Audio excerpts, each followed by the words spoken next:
Okay hello. तो अभी तक हम लोगों ने एसिड्स की बात कर ली, बेसिस की बात कर ली और सॉल्ट्स की बात कर ली। अब जरा ध्यान से देखो, ये एसिड है HCl, ठीक है, तुम लोग को पता है, हाइड्रोक्लोरिक एसिड। ये है सोडियम हाइड्रोक्साइड और इसको कॉस्टिक सोडा भी बोला जाता है। और ये हमारे पास है सॉल्ट। अब तुम नोटिस करोगे कि तीनों लगभग दिखने में एक जैसे ही है, पानी जैसे ही है दिखने में। अगर इसके ऊपर का ये जो स्टिकर है वो हटा दूं और मैं तुम्हें नहीं बताऊं कि कौन सा एसिड है कौन सा बेस है, तो कुछ इस तरीके से दिखेगा और बिना पता किए तो तुम बता ही नहीं सकते कि एक्चुअल में कौन सा एसिड है और कौन सा बेस है और कौन सा सॉल्ट है। तो अगर हमें ऐसे ही दे दिया जाए और हमसे पूछा जाए या हमें रिएक्शन करनी हो, तो हमें बेसिकली पता कैसे चलेगा कि जो भी चीज मेरे सामने रखी हुई है ये एसिड है, बेस है या सॉल्ट है, कैसे पता चलेगा? तो ये चीज पता करने के लिए हमारे पास एक नई चीज होती है और उस चीज को हम बोलते हैं इंडिकेटर्स। अब इनके नाम में ही इंडिकेटर है, तो ये बेसिकली इंडिकेट कर देते हैं हमें ये चीज बता देते हैं कि हमारे सामने रखी हुई चीज एसिड है, बेस है या सॉल्ट है। ठीक है, अब यहाँ पे इसकी कैटेगरी है इंडिकेटर की। सबसे पहली कैटेगरी जो है उसको हम बोलते हैं नेचुरल इंडिकेटर्स। अब नेचुरल इंडिकेटर में सबसे पहली चीज लिटमस पेपर, जो कि मैं तुम्हें शुरू से बताता हुआ आ रहा हूं। अब जो लिटमस पेपर है वो नेचुरल होता है, पेड़ों से ही बनाया जाता है, तो ऐसी कोई वो नहीं है। अब देखो ध्यान से, जो ये लिटमस पेपर होता है इसका अपना काम होता है। तुम्हें पता है कि अगर रेड लिटमस पेपर को अगर मैं किस में डाल दूंगा, बेस में डाल दूंगा, तो वो किस में कन्वर्ट हो जाता है? ब्लू में कन्वर्ट हो जाता है। और अगर मैं ब्लू लिटमस पेपर को उसमें डाल दूंगा, एसिड में डाल दूंगा, तो वो किस में कन्वर्ट हो जाता है? रेड में कन्वर्ट हो जाता है। तो ब्लू से अगर वो रेड में जा रहा है तो वो क्या हो जाता है? एसिड हो जाता है, ठीक है ना। और अगर रेड से अगर वो ब्लू में जा रहा है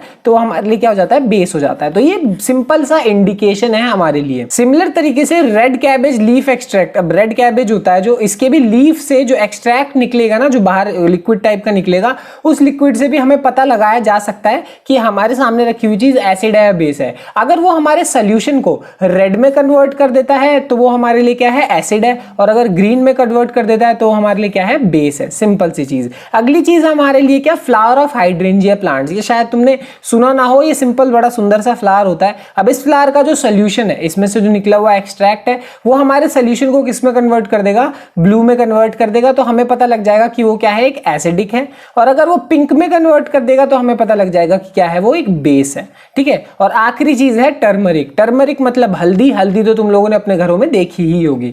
अब जो हल्दी होती है उसको तुम लोगों को अगर एसिड में डालोगे ना तो तुम्हें कोई भी फर्क देखने को नहीं मिलेगा, नो चेंज, कोई दिक्कत नहीं है। बट जैसे ही उसको तुम लोग क्या है कि बेस में डालोगे तो उसका कलर रेड हो जाता है। कभी करके देखना, अगर कपड़ों पे हल्दी वगैरह गिर जाती है तो उसके ऊपर अगर तुम साबुन लगा दोगे तो वो कपड़ा लाल हो जाता है। इसलिए लाल हो जाता है क्योंकि जो हमने सोप यूज किया है, सोप हमारे लिए क्या है? बेस है। और बेस से इंटरैक्ट होते ही जो टर्मरिक है, हल्दी है, वो किस में कन्वर्ट हो जाता है? रेड में कन्वर्ट हो जाता है। अगले टाइप के जो इंडिकेटर्स हैं वो बेस्ट इंडिकेटर होते हैं, सबसे ज्यादा लैब्स वगैरह में यूज होते हैं। अगर तुम्हारे पास ऑप्शन हो तो तुम्हें इन्हीं इंडिकेटर्स को यूज करना चाहिए, क्योंकि ये जो हमें आंसर देते हैं वो बहुत हद तक परफेक्ट होता है और बहुत अच्छे से देते हैं। और वो है हमारे लिए सिंथेटिक इंडिकेटर्स। अब सिंथेटिक इंडिकेटर्स, इसके नाम में ही सिंथेटिक है, मतलब ये नेचुरल नहीं है। इससे पहले जो हमने देखे वो नेचर से हमें मिलता है। ठीक है, चाहे वो प्लांट हो, हल्दी हो या फिर कोई लीफ हो, सब कुछ नेचुरली मिलता है। सिंथेटिक इंडिकेटर्स ऐसे इंडिकेटर्स होते हैं जो कि हमें कहां से मिलता है? हम लोग इसे खुद मैन्युफैक्चर करते हैं एक तरीके से। और इसके दो टाइप्स होते हैं, या तो फिनोप्थलीन और मिथाइल ऑरेंज। अब ये तुम्हें अभी सुनने में लग रहा होगा कि यार ये क्या चीज है, बट क्लास 12th में जब जाओगे, क्लास 11 12th में, तो तुम्हारे 2 साल प्रैक्टिकल चलते रहेंगे और इन दो वर्ड्स को तुम बहुत ज्यादा सुनोगे। बट अभी के लिए मैं तुम्हें बता देता हूं ओवरऑल होता क्या है कि जब फिनोप्थलीन को तुम एसिडिक सोल्यूशन में डालोगे वो क्या हो जाता है? कलरलेस हो जाता है। और बेसिक में डालोगे तो वो पिंक हो जाता है। ठीक है, तो फिनोप्थलीन को डाला, अगर वो कलरलेस बता रहा है तो वो हमारे लिए क्या है? एसिड है। ठीक है, और अगर वो पिंक पिंक हो जा रहा है तो वो हमारे लिए क्या है? बेस है। सिमिलर तरीके से मिथाइल ऑरेंज भी काम करता है। मिथाइल ऑरेंज को जब तुम एसिडिक सोल्यूशन में डालोगे, अगर वो रेड हो जाए तो हमारे रेड हो जाए या ऑरेंजिश टाइप का हो जाए तो वो हमारे लिए क्या है? एक एसिड है। ठीक है, ठीक है। और अगर वो येलोइश टाइप का हो जाए तो वो हमारे लिए क्या है? बेस है। ये एक सिंपल, बहुत अच्छे से काम करने वाला इंडिकेटर होता है और सबसे ज्यादा यूज भी इन्हीं दोनों को किया जाता है। आखिरी जो चीज है हमारे पास वो ऐसे इंडिकेटर्स होते हैं जो कि कलर वगैरह से या फिर आंखों से देख के तुम नहीं बताओगे। इसकी जो हमें इंडिकेशन होती है वो देख के पता सूंघ के पता लगती है, खुशबू से बेसिकली पता लगेगी। इसीलिए इनको बोला जाता है ऑल फैक्ट्री इंडिकेटर्स। जब खुशबू आएगी या बदबू आएगी, उस बदबू या खुशबू से तुम बताओगे कि तुम्हारे पास एसिड है या बेस है। लाइक अनियन है, अब अनियन को तुम अगर क्या नाम है एसिडिक सोल्यूशन में डालोगे तो कैरेक्टरिस्टिक स्मेल आएगी, मतलब जैसी अनियन की स्मेल होती है लगभग वैसी ही।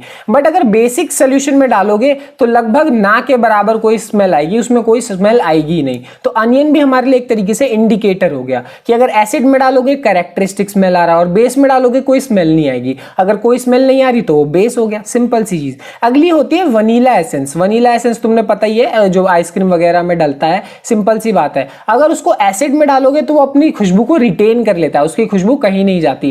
पहले भी जैसी खुशबू थी बाद में भी वैसे ही खुशबू रहती है, बट अगर बेसिक सोल्यूशन में डालोगे तो उसकी स्मेल क्या हो जाती है, चली जाती है, गायब हो जाती है, ऐसा समझ सकते हो। ठीक है, तो वनीला एसेंस को भी हम पता कर सकते हैं यूज करने के लिए कि अगर इसमें हमने सोल्यूशन में डाला और खुशबू जैसी थी वैसी ही रह गई तो वो रिटेन कर लिया उसने, और अगर खुशबू चली गई तो नो स्मेल, उसके अंदर नो स्मेल चली गई तो कहने का मतलब हमारे पास क्या है, बेस है। और आखिरी चीज है हमारे पास क्लोव ऑयल। क्लोव ऑयल शायद तुम लोगों ने सुना होगा या नहीं सुना होगा, ये रियल लाइफ में थोड़ा कम यूज होता है, बट कोई नहीं। क्लोव ऑयल भी ऐसा ही है, लौंग होता है ना, लौंग के उससे ऑयल बनता है ये। अब इसकी भी अच्छी खासी खुशबू होती है। फिर से अगर तुम अपने एसिडिक सोल्यूशन में डाल दोगे तो ये अपनी जो खुशबू है उसको रिटेन करके रखता है, और जैसे ही बेसिक सोल्यूशन में डाल दोगे वो अपनी स्मेल को क्या कर देगा, लूज कर देगा। समझ में आ गई बात? तो लूज कर देगा यानी जो बेस का जो भी वो होने वाला है वो उसी की तरीके से हमें खुशबू देगा, कहने का मतलब ये है। तो ये थे हमारे पास इंडिकेटर्स। ऑल फैक्ट्री इंडिकेटर, ये जो नेचुरल इंडिकेटर है इनको थोड़ा सा कम यूज किया जाता है, और ऑल फैक्ट्री को तो खासकर से काफी कम यूज होता है।